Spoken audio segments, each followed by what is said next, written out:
এখানে শুধু সুফিবাদ প্রচার করা হয়। লাইক দিন, শেয়ার করুন। বিসমিল্লাহির রহমানির রহিম। আসসালামু আলাইকুম ওয়া রাহমাতুল্লাহি ওয়া বারাকাতুহু। সুফিবাদ কোনো বাহ্যিক আচরণ নয়, বরং এটি অন্তরের পরিশুদ্ধি, আল্লাহ ও রাসূল সাল্লাল্লাহু আলাইহি সাল্লামকে এক নূরের প্রতিফলন হিসেবে দেখাই হলো মারিফতের চরম শিখর। হাদিসে কুদসিতে এসেছে, আল্লাহ বলেন, আমি এক গোপন ভাণ্ডার ছিলাম, চেনার মহব্বতে আমি মাখলুক সৃষ্টি করলাম। সর্বপ্রথম তিনি সৃষ্টি করলেন নূরে মোহাম্মদী, অর্থাৎ আল্লাহর নূর থেকেই রাসূলের নূরের প্রকাশ। সুফিগণ বলেন, আহাদ এক এবং আহমদের মধ্যে পার্থক্য শুধু একটি মিমের। এই মিম হলো মধ্যের পর্দা। এই পর্দা সরে গেলেই একত্বের দর্শন মেলে। রাসূলে পাক সাল্লাল্লাহু আলাইহি সাল্লাম বলেছেন, যে আমাকে দেখলো সে সত্যই আল্লাহকে দেখলো। এই হাদিসটি সুফিদের দর্শনের মূল ভিত্তি। রাসূল হলেন আল্লাহর দর্পণ। আল্লাহর কাছে পৌঁছাতে হলে আগে রাসূলের রঙে রঞ্জিত হতে হয়। রাসূলের অস্তিত্বে নিজেকে বিলীন না করলে আল্লাহর দিদার অসম্ভব।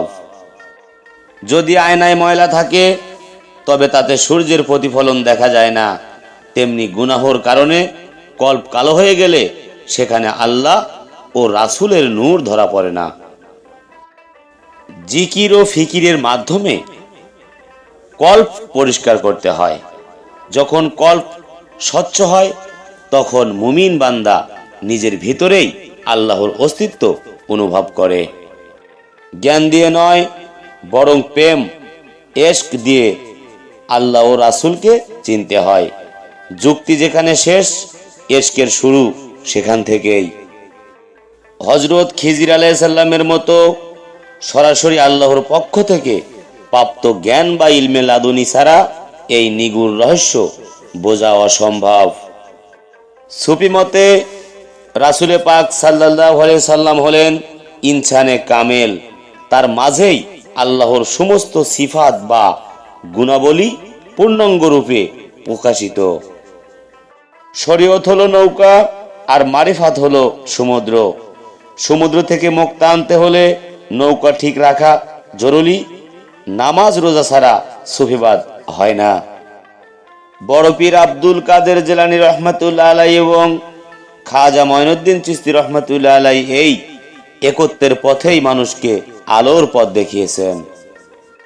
একান্ত নির্জনে বসে নিজের নফসকে নিয়ন্ত্রণ করে আল্লাহর ধ্যানে মগ্ন হওয়াই হলো মোরাকাবা। এখানেই নূরের ঝলকানি দেখা যায়। নফসে আম্মারা থেকে নফসে কামেলা পর্যন্ত পৌঁছাতে পারলেই কেবল আল্লাহ ও রাসূলের হাকিকত উন্মোচিত হয়।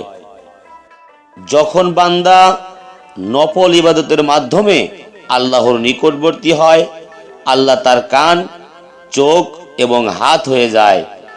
সহিহ বুখারী শরীফ। পথ চেনার জন্য যেমন গাইড প্রয়োজন, রুহানি জগতে পৌঁছাতে তেমন একজন কামেল পীর বা মুর্শিদের প্রয়োজন। পবিত্র কোরআনে বলা হয়েছে, তোমরা সত্যবাদীদের সাথী হও। সূরা তাওবা আয়াত নাম্বার 119।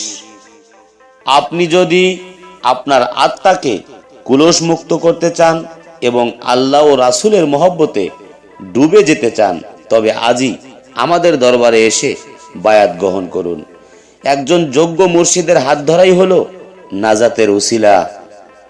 হুজ্জাতুল ইসলাম ইমাম গাজ্জালী রহমাতুল্লাহ এর কালজয়ী গ্রন্থ কিমিয়ায়ে সাদাত বা সৌভাগ্যের পরশমণি, এই বইটি আপনার অন্তরের তামাকে সোনা বানিয়ে দেবে। এতে আত্মজ্ঞান, খোদাভীতি এবং মারিফাতের নিখুঁত রোড ম্যাপ দেয়া আছে। আপনি যদি সত্যিকারের আল্লাহর মারিফাত চান, তবে এই বইটি অবশ্যই আপনার সংগ্রহে রাখা উচিত। বইটি আমাদের নিকট সুলভ মূল্যে পাওয়া যাচ্ছে। আমাদের কাছে সকল প্রকার সুফিবাদ ও মারিফাতের দুর্লভ বই পাওয়া যায়। যারা ইলমে মারিফাত শিখতে আগ্রহী তারা সরাসরি আমাদের স্ক্রিনে দেওয়া নাম্বারে যোগাযোগ করুন। সুলতানুল আউলিয়া গারিবে নওয়াজ হযরত মঈনুদ্দিন চিশতি রহমাতুল্লাহ এর এই চিশতিয়া তরিকা হলো প্রেম ও সেবার তরিকা। আমরা এই তরিকার প্রচার ও প্রসারে কাজ করে যাচ্ছি। দ্বীনের খেজমত এবং মানবতার সেবায় শরীক হতে আমাদের সুফি সেবা ফাউন্ডেশনের সদস্য হওয়ার জন্য আপনাদের উদাত্ত আহ্বান জানাচ্ছি।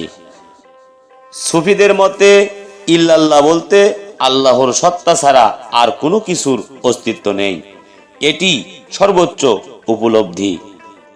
রাসূলে পাক সাল্লাল্লাহু আলাইহি সাল্লাম হলেন সেই মাধ্যম যা ছাড়া স্রষ্টাকে ছোঁয়া অসম্ভব। তিনি হলেন সৃষ্টির মূল উৎস। সুফি দর্শনে স্রষ্টা ও সৃষ্টি আলাদা নয়, বরং সৃষ্টির মাঝেই স্রষ্টার মহিমা প্রকাশিত। যেমন সাগরের ঢেউ সাগর থেকে আলাদা নয়। আল্লাহর কুদরতি পায়ে নিজেকে বিলীন করে দেয়াই হলো প্রকৃত দাসত্ব। পবিত্র কোরআনে বলা হয়েছে, রুহু আমার রবের আদেশ। এই রুহু যখন পবিত্র হয় তখনই আল্লাহর দিদার নসিব হয়। হৃদয়ের স্পন্দনের সাথে আল্লাহর নাম জারি করাই হলো জিকিরে খফি, যা সুফিদের মূল হাতিয়ার। নিজেকে বিলিয়ে দেয়া হলো ফানা, আর আল্লাহর রঙে চিরস্থায়ী হওয়া হলো বাকা। শরীরের প্রতিটি পশমের গোড়ায় যখন আল্লাহর জিকির ধ্বনিত হয় তখন জগৎ চরাচর আল্লাহর নূর হিসেবে প্রতিভাত হয়। হযরত মুসা আলাইহিস সালাম তুর পাহাড়ে যে তাজাল্লি দেখেছিলেন, মুমিন তার কলবে সেই নূরের দেখা পেতে পারে। নবী পরিবারের প্রতি ভালোবাসা ছাড়া মারিফাতের দরজায় প্রবেশ করা অসম্ভব। সুফি হওয়া মানে এই নয় যে নামাজ রোজা ছেড়ে দেয়া, বরং নামাজের গভীরতায় রাসূলকে হাজির নাজির পাওয়া। রাসূলের চরিত্র নিজের মধ্যে ধারণ করাই হলো প্রকৃত সুফিবাদ। বিপদে ধৈর্য এবং নিয়ামতে শুকরিয়া, এই দুই ডানায় ভর করে সুফিগণ আল্লাহর পথে ওড়েন। সুফিগণ দুনিয়াতে থাকবেন, কিন্তু দুনিয়া তার অন্তরে থাকবে না।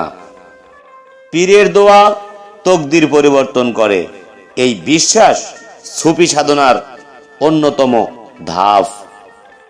রাসূলে পাক সাল্লাল্লাহু আলাইহি সাল্লাম বলেছেন, সবচেয়ে বড় জিহাদ হলো নিজের কুপবৃত্তির বিরুদ্ধে যুদ্ধ করা।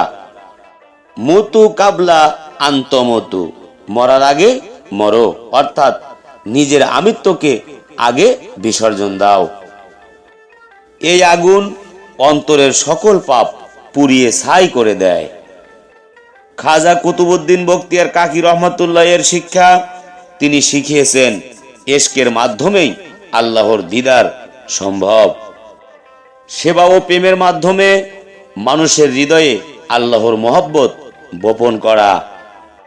অশান্ত পৃথিবীতে শান্তি ফেরাতে সুফিবাদের উদার নৈতিকতা ও প্রেম ধর্মের বিকল্প নেই। সামাবা সুফি সঙ্গীতের মাধ্যমে অনেক ওলি আল্লাহ ভাবের সাগরে ডুব দিয়েছেন। যখন আল্লাহ ও রাসূলের মধ্যে কোনো পর্দা থাকে না, তখনই মুমিন এক নামে সেই পরম সত্তাকে উপলব্ধি করতে পারে। আর এই নাম জানতে একজন মুর্শিদের কাছে যেতে হয়, আর সেই মুর্শিদ যখন সেই নাম দেয় বা সেই নামের জিকির দেয়, সেই জিকির করতে করতে একসময় পরম সত্তাকে দেখা যায়। হে আল্লাহ, আমাদের কল্পকে তোমার ও তোমার রাসূলের নূরে আলোকিত করো, আমিন। আমাদের এই রুহানি সফর যদি আপনাদের ভালো লেগে থাকে এবং সুফিবাদের গভীর রহস্য সম্পর্কে আরো বিস্তারিত জানতে চান, তবে আমাদের চ্যানেলটি এক্ষুনি সাবস্ক্রাইব করুন এবং বেল আইকনটি চেপে দিন। ভিডিওটি শেয়ার করে অন্যদের হেদায়েতের পথে আসার সুযোগ করে দিন। জাযাকাল্লাহ খায়রান। সবাই ভালো থাকবেন, সুস্থ থাকবেন। খোদা হাফেজ। জয় গুরু, জয় হোক পাক পাঞ্জাতন, আহলে বায়াত বিশ্ব মানবতার।